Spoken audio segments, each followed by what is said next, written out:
The microphone felt heavy in my hand. 200 pairs of eyes stared at me.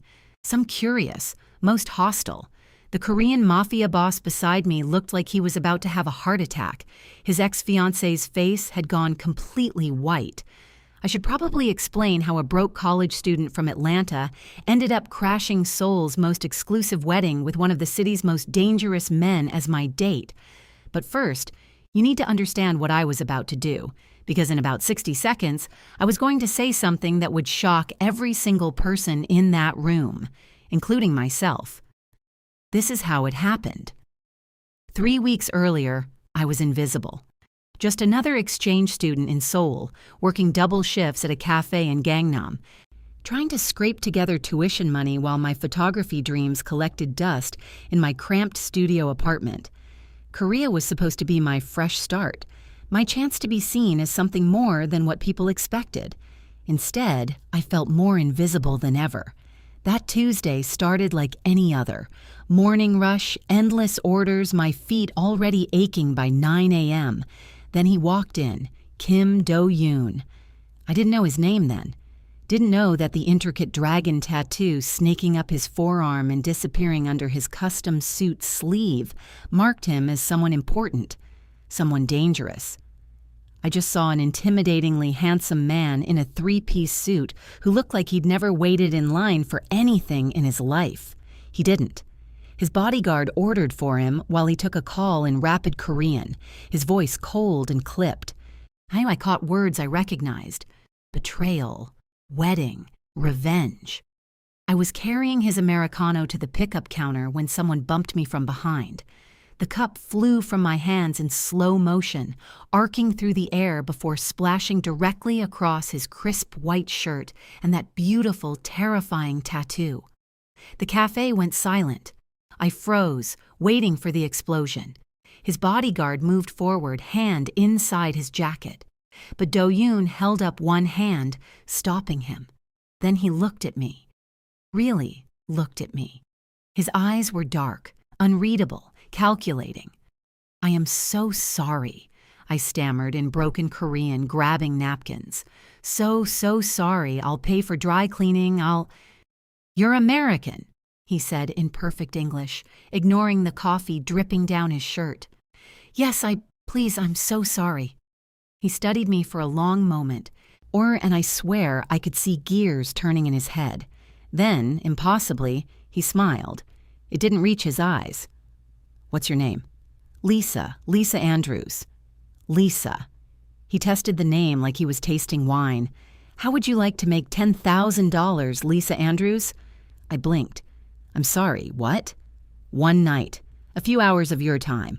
All you have to do is be my date to a wedding." My manager was hovering, ready to fire me on the spot. My rent was overdue.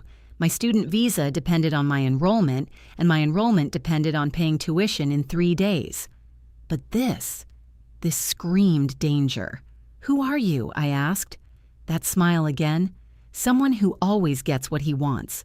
Someone who needs a favor. And someone who just found the perfect person to help him. Perfect for what?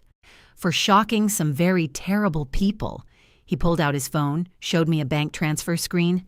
$10,000, wired to you the moment you agree.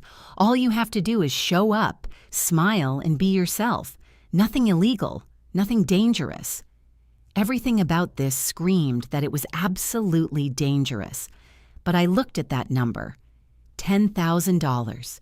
Tuition paid, rent paid, breathing room paid. "Just one night?" I heard myself ask. "Just one night." I should have said no. Every instinct told me to run, but desperation makes you do stupid things.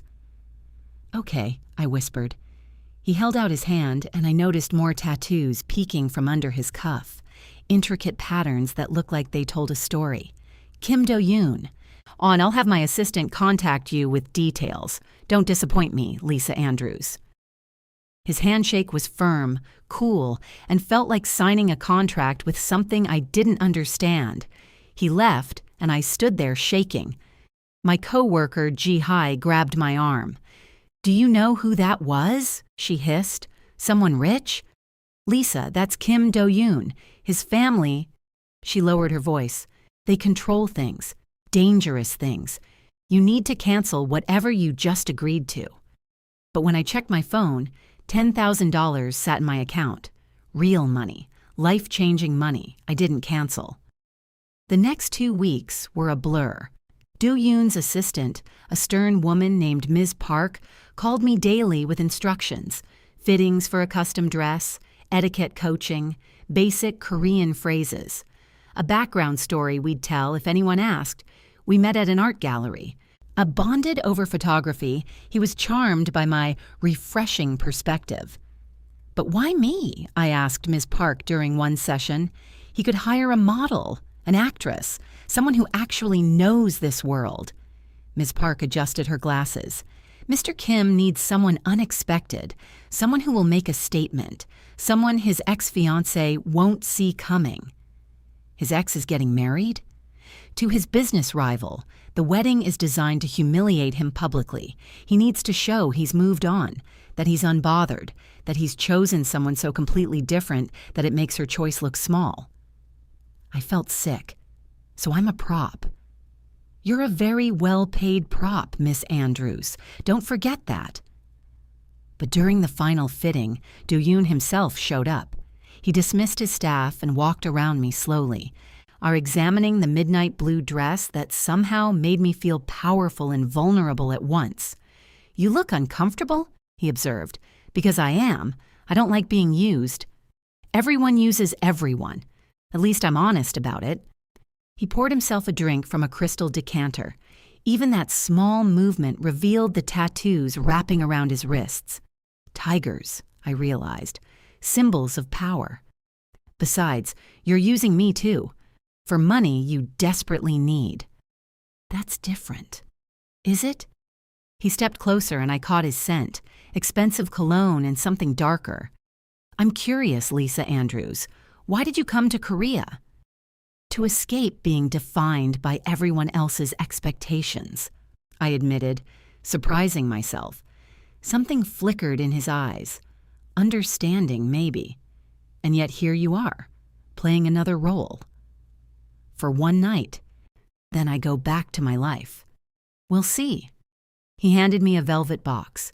Inside was a diamond bracelet that probably cost more than my entire existence. Wear this. Everything else is perfect, but you'll need to look like you belong. I'll never belong in your world. Good, he said simply. That's exactly the point. If you're enjoying this story so far, hit that like button and let me know in the comments what you think Lisa should do at this wedding, and subscribe because you won't believe what happens next. The night of the wedding arrived too quickly. A car picked me up, not just any car, a Rolls-Royce with leather seats softer than my bed. Do-yoon sat across from me in a charcoal suit that probably cost more than my tuition, his tattooed hands folded calmly in his lap. The dragons and tigers seemed to move in the dim light. Nervous? He asked. Terrified. Don't be. You just have to stand next to me and look beautiful. You're already accomplishing that. It wasn't quite a compliment, more like stating a fact, like noting the weather. Tell me about her, I said. Your ex. His jaw tightened. Jiwon. We were engaged for 2 years. Our families had business arrangements. It was practical, or so I thought. What happened? She fell in love with someone else, someone who promised her a cleaner life, someone who wasn't me. His voice was empty, controlled. She took confidential information when she left, gave it to him, cost me millions, nearly cost me everything. So this is revenge. This is survival. In my world, you can't show weakness. Her marrying him at a public ceremony, inviting everyone who matters, it's a power play. She's declaring that she won, that I lost. Did you love her? He looked out the window at Seoul's glittering skyline. I don't know if someone like me can love, but I trusted her. That's worse. Something in his voice made him sound human, vulnerable. For just a second, he wasn't the terrifying Mafia boss. He was just a man who'd been betrayed. What's his name? The rival? Choi Sung-min, old money, legitimate businesses, everything I'm not. His hands clenched, and I saw more tattoos between his fingers, symbols I couldn't read. He gets to be respectable while men like me do the dirty work that keeps this city running. So you need me to make her jealous? Make him doubt his victory? I need you to make them all question everything they thought they knew about me. You're black, American, completely outside their world. Some will be racist, some will be confused, all will be watching. He met my eyes. Can you handle that? I thought about every microaggression I'd endured in Korea, every time someone touched my hair without asking, every time I was invisible until I was hyper-visible for all the wrong reasons. I've been handling it my whole life, I said quietly. Good. He pulled out his phone and transferred another $5,000. Bonus, for being honest with me. That wasn't part of the deal. Consider it a gift. I appreciate honesty. It's rare in my world. The Grand Hyatt Seoul rose before us like a palace of glass and light. Luxury cars lined the drive. Beautiful people in designer clothes floated toward the entrance like they owned the air they breathed. Last chance to back out, Do-yoon said. I looked at him, this dangerous man in broken trust, then at the venue, then at my reflection in the window, a girl who'd spent her whole life being invisible, being underestimated, being defined by everyone else. Not a chance, I said. I opened the door myself, didn't wait for the driver, because if I was going to shock these people, I was going to do it my way. The moment we stepped inside, everything stopped. Conversations died mid-sentence. Champagne glasses paused halfway to lips. All eyes turned to us, to him, the prodigal boss who shouldn't have dared to show, and to me, the unexpected woman on his arm. Do-yoon placed his hand on my lower back, gentle but possessive. Smile, he murmured. You're exactly where you're supposed to be. The venue was breathtaking. Crystal chandeliers, white roses everywhere, on a string quartet playing something beautiful and sad, and the guests. God, the guests. Korea's elite in their custom suits and couture gowns, jewelry that could fund small countries, faces carefully maintained by Seoul's best surgeons. They stared at me like I was a fascinating insect, some with curiosity, many with thinly veiled disgust. Do-yoon! An older man approached, all false warmth. We didn't expect you. I wouldn't miss it, Do-yoon replied smoothly. This is Lisa Andrews. Lisa, this is Chairman Park. The man's eyes raked over me, cataloging everything that made me different. American? Yes, I said clearly. From Atlanta. How interesting. And how did you two meet? Do-yoon squeezed my waist gently. A warning or encouragement, I couldn't tell. Art gallery. She's a photographer. I'm a collector. Then it was inevitable. A photographer, Chairman Park repeated, the word dripping with condescension. How creative. 3 more couples descended on us, all asking the same questions in different ways. Where are you from? How did you meet? Are you studying here? Each question a probe, trying to understand what I was doing in their world. Then she appeared. Ji-won was stunning in a traditional white hanbok, modern and classic at once. Delicate features, perfect skin, everything I wasn't. She stopped dead when she saw us, color draining from her face. Do-yoon, she breathed. You came?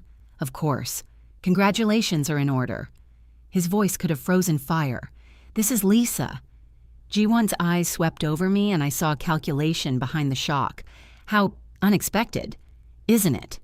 Do-yoon smiled, and it was terrifying. Oh, life is full of surprises. Indeed. Ji-won recovered her composure, but her hands trembled slightly. I hope you enjoy the ceremony. She glided away, but I felt her looking back, felt the whispers spreading like wildfire through the crowd. She's rattled, Do-yoon murmured.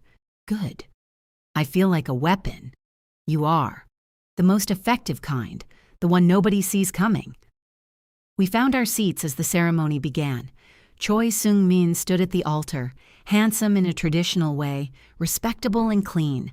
Everything Do-yoon's reputation wasn't. He spotted us and his expression flickered. Surprise, then anger, then something calculating. The ceremony was beautiful. Ji-won and Seung-min exchanged vows, and I wondered what it must be like for Do-yoon to watch the woman he trusted marry his enemy. But his face remained impassive, or carved from stone, only his tattooed hands tightening slightly on his knee, betraying any emotion. When it ended and we moved to the reception, the real performance began. We danced. Do-yoon was surprisingly graceful, leading me through a waltz while everyone watched. "You're doing well," he said quietly. "I'm terrified. You don't look it. You look like you own this room." "That's because I'm pretending I'm someone else. Aren't we all?" His hand slid lower on my back, and I felt the heat of him through the thin fabric. They're all watching, wondering. That's exactly what we want. A woman approached during a break, older, dripping in jewelry. "You must tell me," she said in English, examining me like a specimen. "What's it like dating someone like Do-yoon? Isn't it frightening?" I felt anger spark, the condescension, the assumption that I was some naive girl who didn't know what she'd gotten into. "What's frightening," I said clearly, "is people who pretend to be civilized while benefiting from the work people like him do in the shadows. At least he's honest about who he is." The woman's mouth fell open. Do-yoon's hand tightened on my waist. Surprise or approval, I couldn't tell. "Excuse us," he said smoothly, steering me away. That was dangerous. "I'm tired of playing nice for people who look at me like that." I noticed. Something like admiration flickered in his eyes. "You're full of surprises, Lisa Andrews." The bathroom confrontation came inevitably. I was touching up my makeup when Ji-won entered, alone for once. "You should leave," she said without preamble, "before you get hurt." Is that concern or a threat? A warning. Do-yoon isn't who you think he is. He's dangerous. He uses people and throws them away. Everything with him is a transaction. "At least he's honest about it," I said, echoing my earlier defense. "Unlike some people who steal from the people who trust them." Her face flushed. "You don't know anything about our relationship. I know he trusted you and you betrayed him. I know you took his secrets and gave them to your new husband. I know this wedding is designed to humiliate him. He deserves it. Do you know what he's done? The things he's ordered? Probably terrible things, but that doesn't make what you did right." I turned to face her fully. "And it doesn't mean I'm going to let you win tonight." "This isn't a game, isn't it? You invited him here to watch you win, to rub his face in your happiness. Well, guess what? He's not broken. He moved on. And that kills you, doesn't it?" Ji-won's composure cracked. "You're just a distraction, a pretty toy he's using to save face." "Maybe, but at least I know what this is. Can you say the same about your marriage?" I left her standing there, hands shaking. Perfect facade finally crumbling. When I returned, Do-yoon was cornered by Seung-min and several men. I couldn't hear their conversation, but I saw the threat in their postures, the way they surrounded him. Do-yoon remained calm, but his tattooed hands were clenched. Something in me snapped. I walked straight into their circle, looped my arm through Do-yoon's. "Sorry to interrupt, gentlemen, but they're about to start the speeches." Seung-min looked at me with cold calculation. "You're brave. I am getting involved with a man like this." "Brave," I smiled sweetly, "or just smart enough to see through people's masks." His eyes narrowed. "Enjoy the evening, Miss Andrews. I'm sure it will be memorable." They dispersed, and Do-yoon pulled me aside. That was stupid. Seung-min is dangerous when threatened. So are you, apparently. Yet here I am. You're either very brave or very foolish. Both, probably. It runs in my family. Something shifted in his expression, softened. "Thank you. For the bathroom confrontation and for just now. You didn't have to." "Yes, I did. The deal was to be your date. I'm a woman of my word. Make sure you're subscribed because what happens next changed everything, and I want you to see how this story ends. Hit that notification bell so you don't miss it. The speeches began. Family members praised the couple. Friends told heartwarming stories. Ji-won and Sung-min looked perfect together, the picture of respectable success. And something inside me broke. Because I was tired. Tired of being a prop in someone else's story. Tired of playing roles for people who looked through me. Tired of being underestimated, invisible, useful only when I fit someone else's agenda. When the MC asked if anyone else wanted to say something, my hand shot up. Do-yoon grabbed my wrist. "Lisa, don't—" But I was already standing, already walking toward the microphone. The room fell silent. Ji-won looked confused. Sung-min looked furious. Do-yoon looked like he might actually have a heart attack. I took the microphone. 200 pairs of eyes stared at me. This was it, the moment everything changed. "Hi," I said. He and my voice surprisingly steady. "Most of you don't know me. I'm Lisa Andrews. I'm Do-yoon's date tonight. And I'm American, I'm black, and I'm nobody, by your standards." Shocked murmurs rippled through the crowd. I wasn't supposed to speak tonight. I was supposed to smile, look pretty, and help a man save face. Be a prop in someone else's drama. And honestly, I was okay with that. I needed the money. We all do things we're not proud of when we're desperate. Do-yoon stood frozen, watching me. I couldn't read his expression. But standing here, watching this beautiful wedding, listening to speeches about love and commitment and honesty, I realized something. We're all wearing masks, all of us. Some of you look at Do-yoon and see a criminal. Some of you look at me and see someone who doesn't belong. Some of you look at this happy couple and see a victory. I paused, let the weight of those words settle. But what if we took off the masks? What if we were honest about who we really are? Because here's what I've learned in my few weeks with Do-yoon. Yes, he's done terrible things. Yes, he's dangerous. Yes, his world is dark. But he's never once pretended to be anything else. He's never lied about who he is or what he wants. Ji-won's face had gone white. I've also learned something about myself tonight. I've spent my whole life being invisible, being underestimated because of how I look, where I'm from, what people assume about me. I came to Korea to escape that, and instead I found more of it. Different language, same prejudice. I looked directly at Ji-won and Sung-min, but tonight, standing here in this beautiful venue, wearing this expensive dress, playing this role, I realized I don't need anyone's approval to take up space. I don't need to fit your definition of who belongs and who doesn't. I don't need permission to be seen. My voice grew stronger. So here's my toast to the happy couple. May you have the courage to be as honest with each other as you are with yourselves. May you face your choices with open eyes. And may you remember that everyone you use, everyone you underestimate, everyone you look through, we're all paying attention. We all matter. We're all here. I raised my empty hand like holding a glass. To honesty, to being seen, to taking up space, and to everyone in this room who's tired of wearing masks. I set down the microphone. The room was completely silent. Then, from the back, slow clapping. A young woman I didn't recognize. Maybe someone's daughter. Maybe someone else who'd felt invisible. Others joined, scattered, uncertain but growing. Not everyone, maybe not even most, but enough.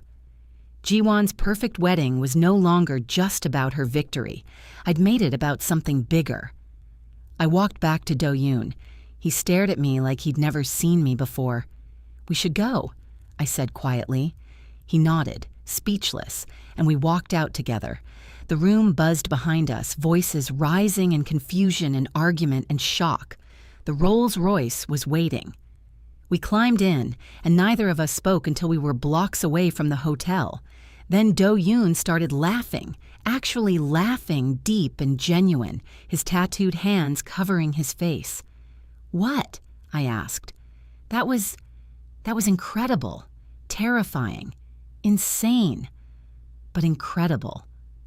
He looked at me with wonder. Oh, do you have any idea what you just did? Probably ended my life in Seoul. You made Ji-won's perfect victory about you, about something she can't control or dismiss. You took her moment and made everyone in that room question everything. He shook his head. No one's going to talk about the wedding.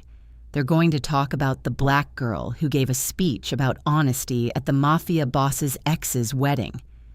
I'm sorry. I know that wasn't the plan. The plan was boring. You were extraordinary. His expression grew serious. Why did you do it? You could have just smiled and collected your money. Because it stopped being about the money the moment I saw how everyone looked at you, at me, at us. I met his eyes. And because everything I said was true. I'm tired of being invisible. Tired of playing roles for people who don't see me. I see you, he said quietly. I've been seeing you since the moment you dumped coffee on me and looked at me like I was just a man, not a reputation. Something electric passed between us. Something real, cutting through all the performance and pretense. This was supposed to be simple, I whispered. Nothing about you is simple, Lisa Andrews. He reached over, his hand covering mine. I should take you home, give you your money, thank you and never see you again. Is that what you want? What I want and what's smart are very different things. His thumb traced circles on my palm. You should stay away from me. I'm everything Ji-won said. Dangerous, broken, someone who uses people. Are you using me right now? I don't know anymore. He looked torn, or vulnerable in a way I suspected he rarely allowed himself to be. All I know is that for 3 hours tonight, I didn't feel like the monster everyone thinks I am. I felt human because of you. Do-yoon, let me take you home. Let me give you extra money for what you did tonight. Let me make sure you're safe. He pulled his hand away, the loss of contact almost painful. And then let's both pretend this was just a transaction, because anything else is too dangerous. For who? For you. My world eats people like you alive. Good people. Honest people. You said it yourself. You came to Korea to escape being defined by others. Don't let me become another person who defines you. We pulled up to my building. Shabby compared to his world. Paint peeling. Nothing glamorous. He walked me to my door despite my protests, or his bodyguard trailing at a distance. At my doorstep, he pulled out his phone. I'm transferring you another $20,000 for what you did tonight, for being extraordinary. That's too much. It's not enough. You gave me something I didn't know I needed, reminded me I'm more than my worst choices. His tattooed fingers flew across the screen. Take it. Build your photography career, finish school, live your life. The money appeared in my account. $30,000 total, more than I'd ever imagined having. Thank you, I whispered. Thank you, Lisa Andrews, for being exactly who you are, not who anyone expected you to be. He turned to leave, and I knew if I let him walk away, this would be it. A strange, perfect, impossible night that would fade into memory. Wait, I heard myself say. He stopped, looked back. One coffee, I said. Not as a mafia boss and his prop, not as a transaction, just as people. You know where I work. Lisa, just coffee. You said I make you feel human. Maybe you make me feel seen. Maybe that's worth exploring. Maybe it's not. But we'll never know if you walk away right now. He studied me for a long moment, tattooed arms crossed, expression unreadable. Then slowly, he smiled. A real smile this time, reaching his eyes. One coffee, he agreed. As people, not characters in someone else's story. Deal. He left, and I stood there shaking, $30,000 richer, my entire life different than it had been that morning. My phone buzzed, a text from an unknown number. Tomorrow, 3 p.m., the cafe where we met. Don't be late. DY. I smiled into the dark Seoul night. Sometimes the people who shock us most are the ones who remind us who we really are. Sometimes a spilled cup of coffee changes everything. Sometimes being brave enough to take up space is all it takes to rewrite your entire story. 3 months later, I still work at that cafe. But now I also have a photography studio. Small, nothing fancy, but mine. My work's been featured in 2 Seoul galleries. I'm finishing my degree. And every Tuesday at 3 p.m., a certain tattooed man in designer suits comes in for an Americano. We talk about art, about soul, about the weight of other people's expectations. We don't talk about that night anymore. We don't need to. It's there in every conversation, every careful touch, every moment where the dangerous mafia boss and the broke photographer choose to be just themselves. Last week, he asked me to photograph his tattoos, told me each one had a story and maybe it was time someone saw them as art instead of warnings.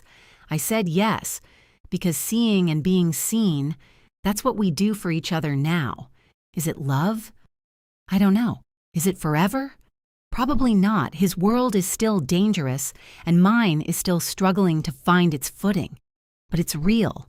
It's honest. And for now, that's enough. If this story moved you, please drop a like and share it with someone who needs to hear that they don't need permission to take up space. And if you want more stories about unexpected connections and finding courage in impossible situations, subscribe and hit that bell. I've got plenty more where this came from. Jiwon's wedding photos went viral, but not for the reasons she wanted. The speeches are what people remember. And especially the one from the random black girl who showed up with the city's most dangerous man and reminded everyone that we all deserve to be seen. They say you never forget the moment your life changes. For me, it was standing in front of 200 of Seoul's most powerful people, holding a microphone I wasn't supposed to have, speaking words I hadn't planned. The scariest part? I wasn't scared anymore. I was finally, completely, undeniably seen. And that made all the difference.